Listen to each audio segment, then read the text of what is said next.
Liberty corner में परवेज़ रोशन का आपकी खिदमत में सलाम। मेरे अजीज़ों, आप कराची में हैं, आप अमेरिका में हैं, आप लाहौर में हैं। आज मेरा दिल बहुत दुखी है और मैं अपने आंसुओं पे कैसे कंट्रोल कर रहा हूँ, ये खुदा का और मेरा मामला है।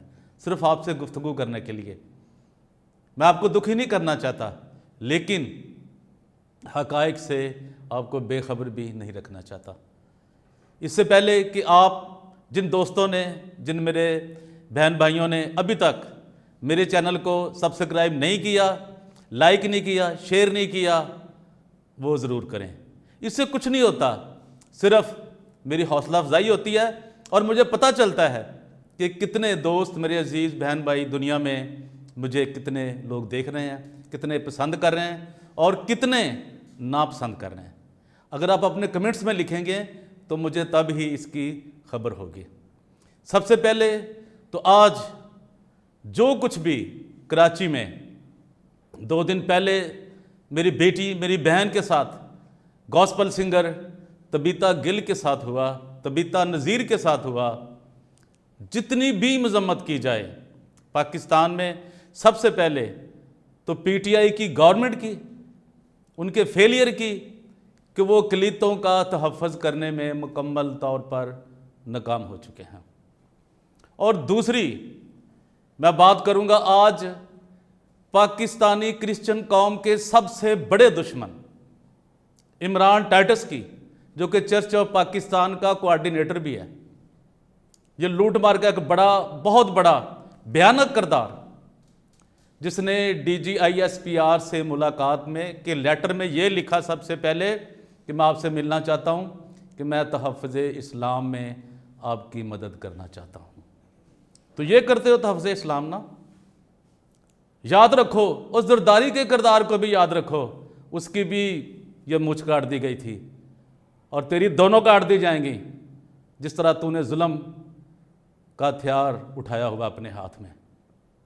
और तुम गौर करो, तुम नर्सिस के हॉस्पिटल के तुम एडमिनिस्ट्रेटर हो और तुम ये तुम्हारी वजह से सब कुछ हुआ है, तुम्हारी वजह से, इमरान टाइटस और बिशप मलिक की वजह से, जिसने इस कानून के ऊपर नवाज शरीफ का हाथ उठाया था कि मैं तहफ़्फ़ुज़ इस्लाम में बिशप अलेक्जेंडर जॉन मलिक तेरे साथ खड़ा हूँ। अपनी बेटी तो उसने दे दी मुसलमानों को, भाई वो भाग भी गई, पहले भागी, फिर दे दी, फिर निकाह हुए, फिर यूरोप चली गई, क्योंकि इसलिए तेरे पास बिशप मलिक पैसे थे। और आज देखो कि क्रिश्चियन बेटियों के साथ क्या सलूक किया जा रहा है। तबीता गिल को किस तरह मारा गया है। वो नर्स थी, वो हार्ट के मरीजों का भी इलाज करती है बगैर किसी रंगो नस्ल के। वो नहीं देखती थी कि ये मुसलमान है, ये क्रिश्चियन है, ये कौन है, ये कौन नहीं है। उसकी ड्यूटी थी ऐसी। लेकिन उसकी साथी, वो दरिंदा सिफ्त नर्सों ने, अब मैं आपसे दरिंदा सिफ्त की, वो नर्स होती तो उसको मारती ना। नर्सेस तो रहम वाली होती हैं, वो किसी पर सख्ती, किसी का दुख देख नहीं सकती। तो क्या उन नर्सों ने जो किया, जो मुसलमान, जो उन्होंने सीखा ऐसा है ना, उनके अंदर कोई सॉफ्टनेस आता है कभी ज़िंदगी में, ना आ सकता है। ये उनकी तालीम का एक हिस्सा है। और दूसरा, जिस तरह उसको बांधा गया रस्सियों से, थाने में ले जाकर फिर उसको बेइज्जत किया गया और हमेशा के लिए उसे अंधेर नगरी में, अंधेरों में डाल दिया गया, उसके ख़ानदान से जुदा कर दिया गया।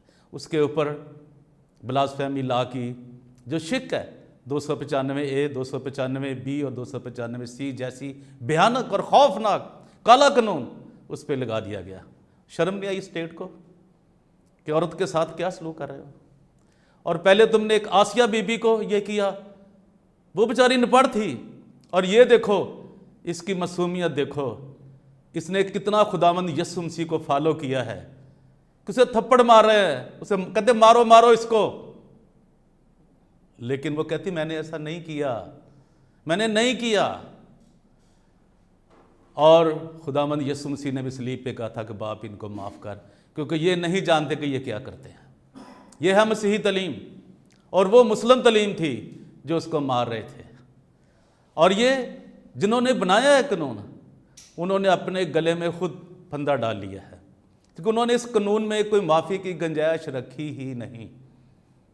कोई भी पढ़ लें, इंग्लिश में इसका तर्जमा पढ़ें आप, उसका आइन का, इस ब्लास्फेमी लॉ का, उर्दू में पढ़ें, किसी भी लैंग्वेज में पढ़ें, कहीं भी कोई आपको उसमें इसकी रियायत नज़र नहीं आती।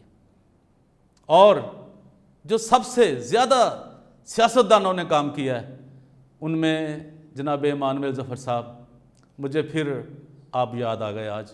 अब जब भी किसी पे ब्लास्फेमी लॉ का मुकदमा होगा उस पे FIR कटी जाएगी, किसी बेटी पे, किसी बहन पे, किसी भाई पे, किसी मसीही पे, किसी अहमदी पे, किसी शिया पे, तो इमानुएल ज़फ़र साहब तुम्हारी याद आएगी। जो मुझे तो यूँ लगता है कि आपने आज भी वो कुप्पी ज़रूर पी होगी जो आप लाहौर कॉरपोरेशन के ट्रक पे बैठ कर पीते थे। आपने जश्न मनाया होगा ना, कि आपने साइन किए थे कि जनाब ये इस्लाम से इसको तहफ़्फ़ुज़ मिलेगा इस साइन से। और पीटर जॉन सोत्रा, जिसकी रूह पता नहीं अब कहाँ कहाँ भटक रही होगी, जब मसीहों को मार पड़ती है, जब उनके मुंह पे थूका जाता है, उनको तमाचे मारे जाते हैं, और जो थोड़ी देर पहले उनके साथ खाना खा रही होती हैं औरतें, और ये औरतों ने जो मुजाहरा किया है, क्या ये इंसानी औरतें लगती हैं आपको कि औरत के साथ उन्होंने ये सलूक किया है? क्या उन्हें कोई इंसान कह सकता है? उन्हें कोई नर्स कह सकता है? नर्सों का ये किरदार था जो उन्होंने अदा किया है। यकीनन इसके पीछे एक बहुत बड़ी साजिश होगी, जो कि इस्लामी साजिश है, जो कि तरीक़े लब्बैक की साजिश है। यकीनन ये इमानुएल ज़फ़र साहब, जब तक आप रहेंगे मुझ जैसे लोग आपके ऊपर ज़रूर लानत भेजते रहेंगे। मुझे अफसोस है कि आप मुझसे उम्र में बड़े हो, लेकिन अब आपको ये मेरी बात, ये मेरी वीडियो, ये मेरा बयान आपको जीने नहीं देगा। वो तो मर गए 2 बंदे, पीटर जॉन सोत्रा, उसने भी कहा था कि इस्लाम जिंदा होता है हर नर्स को मारने के बाद, है यही है इस्लाम की तालीम। और रूफन जूलियस भी। हैरत अंगेज तौर पर ये तीनों शख्स जो थे ये रोमन कैथोलिक चर्च से तल्लुक़ रखते थे, इमानुएल ज़फ़र, पीटर जॉन सोत्रा और रूफन जूलियस।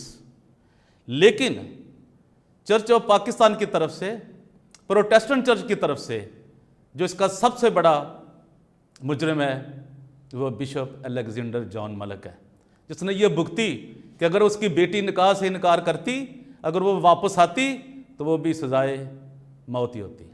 अफसोस। और इमरान टाइटस, जो तुमने हरकत की है कि जी तहफ़्फ़ुज़ इस्लाम के लिए तुमने ये कहा कि मैं DGISPR से मिलना चाहता हूँ, उनका काम नहीं है, उनका काम सरहदों की हिफाजत करना है। और तुम जैसे बगैरत लोगों को पकड़ना है जो कुत्ते पाल हैं, जो कुत्ते खुद भी वहीं से शराब पीते हैं जहाँ से कुत्ते भी पीते हैं, और तुम उसी घर में रहते हो, उसी चर्च के नीचे रहते हो, उसी सलीब के नीचे रहते हो, और फिर मसीहों के ख़िलाफ़, नर्सेज के ख़िलाफ़ तुम ये सब कुछ करते हो। परवेज़ रोशन आज बहुत दुखी है, और ये कानून जब तक ख़त्म नहीं होता, इसके लिए परवेज़ रोशन आपसे दरख्वास्त करता रहेगा। और मैं एक और बात बता दूं कि स्टेट डिपार्टमेंट जो इसकी जंग लड़ रहा है, जो उन लोगों को बचा रहा है, क्रिश्चियनों को, अहमदियों को और दूसरे किसी भी फ़िरके के लोगों को जिन पर ये दफ़ात लगती हैं, ये काले कानून की, तो स्टेट डिपार्टमेंट से मेरी दरख्वास्त है कि वो फौरी तौर पे, जिस तरह उन्होंने एक अहमदी बहन को बचाया था, उसको रेस्क्यू किया था, उसको लिया था पाकिस्तान से, इसी तरह वो बगैर किसी डिस्क्रिमिनेशन के फौरी तौर पे ये जो हमारी बहन है तबीता गिल, तबीता नज़ीर, जो गॉस्पल सिंगर है, खुदा की तारीफ़ करती है, इसको निकालने के लिए अपने तमाम सोर्सेज जो हैं हाई लेवल पे, गवर्नमेंट लेवल पे वो इस्तेमाल करें, और फौरी तौर पर उसको, उसके ख़ानदान को पाकिस्तान से निकाला जाए। उसके लिए दुआ करें। जितने भी ये लोग, ये जो सोशल मीडिया के, जो फेसबुक के, इंस्टाग्राम के ये रेसलर हैं, उनसे भी दरख्वास्त है कि चलिए आपके बस में और कुछ नहीं तो दुआ ज़रूर कीजिए उनके ख़ानदान के लिए, और जो उनकी मदद कर सकते हैं वो ज़रूर मदद करें। परवेज़ रोशन लिबर्टी कॉर्नर में आपसे इजाज़त चाहता है। खुदावंद आप सबके साथ हो। Thank you very much.